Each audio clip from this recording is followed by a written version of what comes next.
Viewers, আজকের মুফাজুল ইসলাম মুফা তো একজন কি না এখানে লেখা ছিল কলকাতা থেকে হিন্দু ধর্ম ত্যাগে শঙ্খ আর বিয়ের কথা। বুঝলাম না ক্যাপশনটার মানে কি।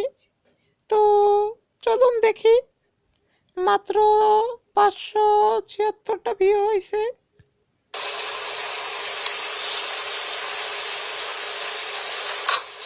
আরে আরে বেটা ঠিক করে ধর।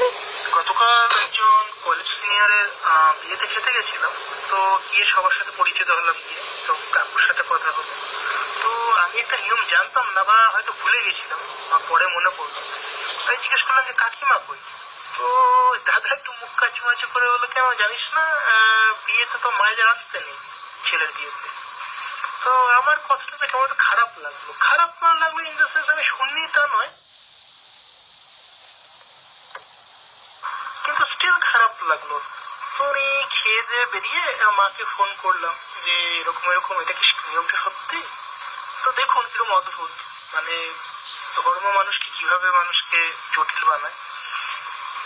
তো মা বললো হ্যাঁ যেতে নেই, কিন্তু আজকালকার দিনে অনেকে আগে গিয়ে দেখে টেকে আসে যে বিয়ের কেমন আয়োজন হয়েছে। কিছুই বলার নেই, কিছুই বলার নেই, এই হচ্ছে ধর্ম। তো এখানে আপনি একজন কি উনি হিন্দু ধর্ম ত্যাগ করছেন কি ত্যাগ করেননি, তো সেটা নিয়ে কোনো ভিডিও ক্লিপ ফাজিল সাহেব বা মুফা প্রকাশ করেননি। তো তো যাই হোক, তো এখানে হিন্দু ধর্মের কিছু বিষয় নিয়ে আলোচনা হয়েছে। তো ওখানে যে জন উনি ওনাকে ফোন করছেন বা সরি ওনাকে যে ভয়েস কলগুলো করেছেন, তো সেখানে উনি বলেছেন যে এই এই যে আমি খেতে বসছি, তো এখানে এই যে বিয়ের সময় মা কাকিমারা আগে এসে একটু দেখে আসে, এইটা করে ওইটা করে। তো এটা ধর্মের কিভাবে তো জটিল করে সেই জিনিসটাই আমি বুঝলাম না। তো যাই হোক, হয়তোবা এরকম কথা বলা তিনি বলেছেন। তো হয়তোবা আমরাও বাংলাদেশে যারা মুসলমান ফ্যামিলিতে যারা আছি, তো আমরা অনেক সময় যখন বিয়ে অনুষ্ঠান হওয়ার আগে তো আমরা বরপক্ষ এবং কনে পক্ষর যারাই থাকি, ধরে নিলাম আমি বরপক্ষের, তো কনে পক্ষের কাছে আমরা হয়তোবা কিছু পাঠাই, হয়তোবা কিছু কিছু গুরুজন পাঠাই যে তাকে পরীক্ষা নিরীক্ষা করার জন্য, কনেকে পরীক্ষা নিরীক্ষা করার জন্য কিছু পাঠায়, হয়তো বেশিরভাগই আমাদের আমাদের মা চাচি, তারপর ফুপি, তারপর খালা এনারা যান। তো এখানে কোনো জিনিসটাই আমি বুঝলাম না। তো উনি কিভাবে বলতে চাইতেছেন এখানে ধর্ম মানুষকে জটিল করেন, আর উনি এখানে বলতে চাইছেন এটাই ধর্ম, এটাই ধর্ম। কিন্তু এগুলো তো কালচার, এগুলো তো কালচার, এগুলো তো আমরা সকলেই ব্যবহার করি।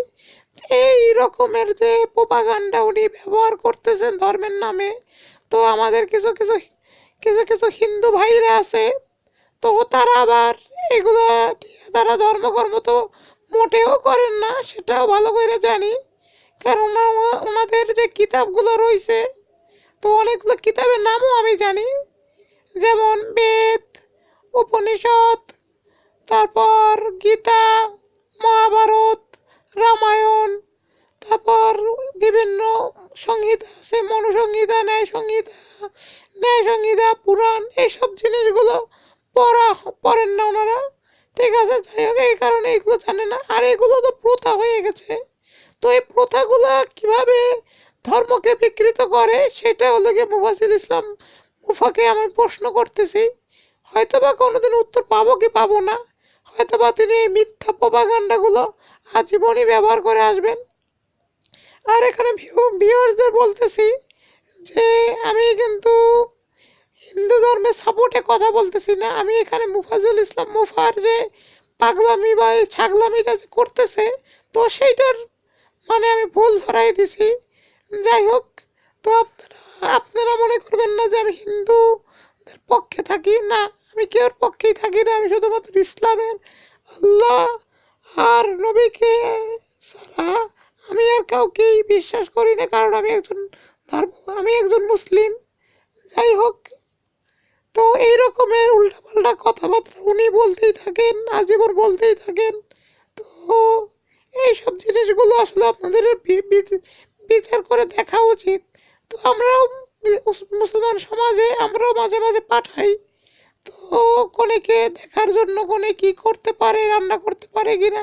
তো এগুলো কি খারাপ জিনিসগুলো আমি বুঝতে পারতেছি না। আর উনি এখানে লিখলেন যে কি কলকাতা থেকে হিন্দু ধর্ম ত্যাগী শঙ্খ আর বিয়ের কথা। তো এখানে শঙ্খ কিছুই লেখা নাই, আর হিন্দু ধর্ম যে উনি ত্যাগ করছেন তো তার কোনো ডিটেলস উনি এখানে দেননি। যাই হোক, কি কারণে উনি দেননি সেটা বুঝি নাই। কারণ এইসব ও আলফাল প্রোপাগান্ডা উনি ব্যবহার করে থাকেন।